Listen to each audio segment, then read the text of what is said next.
If you're watching this, this is probably the first film that you've chosen to watch because it introduces you to chapter 1, which is on the history and nature of international law as a system. I think that understanding international law and its history are essential to understanding its modern functioning. After all, international law is a product of the practices of the past. They've come to erect structures and rules and principles and practices that states follow today. And they also help to understand the European origins of international law that hopefully can be escaped to create a truly global international law. It is my conviction, at least, that you can. But first, we need to understand its history and where it all came from. Now, of course, political communities have interacted with each other for as long as we've had political communities, and all over the world at that. There's evidence of international relations in India, in China, across the Americas, in Africa. But it is the European interactions that came to dominate the foundations of today's modern international law, for better or for worse. This is partly because of European power and its ability through colonization to conquer and subjugate nearly the entire world at one point or another. And it's partly because not only once that power was confirmed and consolidated, was European hegemony structured, but even after European hegemony began to subside, those structures formed the basis through which newly emerging states across Asia, Latin America, Africa, North America joined the international community of states. So a little bit of history.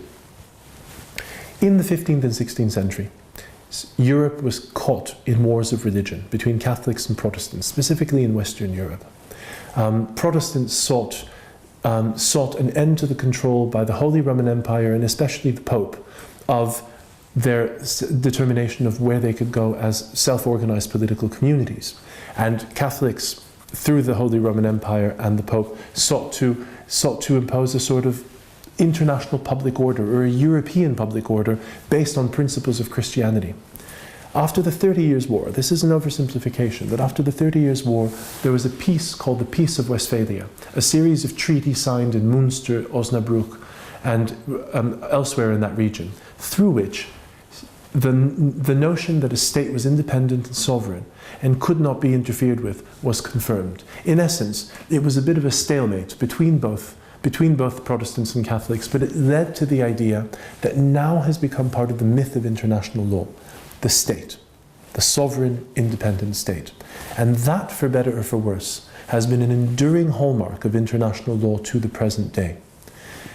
The sovereign state survived the wars, the Napoleonic Wars, 50 years of bloodshed in Europe that culminated in the Congress of Vienna. The state system also survived World War I and the creation of the League of Nations, which was created as a league of independent sovereign states pooling together to cooperate on various issues. And World War II, which led to the destruction of the League and its replacement by the United Nations, also preserved and entrenched the state system based on the Westphalian notions of sovereign independent states. So Westphalia is not considered a great rupture. It is continuity with ideas of the past, of emerging political communities and their sovereignty. But it's become reified, it's become built up in international legal scholarship as the decisive point where those features became part of the system that we know today. And very much, as you'll see, within your study of international law, you'll see that the state remains at the linchpin of international law. A state's sovereignty, a state's independence, a state's equality with other states, from large to small. Formally speaking, all states are equal under international law, and that's something that hasn't changed over time. And finally, that's the consent basis for international law, that international law can only be created through the consent of states that submit to it. So treaties have to be consented to, new customary rules have to be consented to. Now, of course, all of this is subject to evolution and change over time. But very much these are the fixtures of international law. I'd like to conclude with one other aspect of the chapter that I think merits attention, and that is that throughout the study of its history and of its nature, one sees a great degree of contestation. For example, between natural law theories that presuppose a moral or ethical basis that is higher than the law created by human beings, versus a positivist basis that suggests that law is an autonomous system of which there is no higher made source than the law that is made by humankind. We also survey various powerful critiques of international law and the injustices it engenders, from a feminist perspective, for example, or a post-colonial / third world approach to international law, which seeks to situate its Eurocentricity and seeks to destabilize it and challenge it and break it down.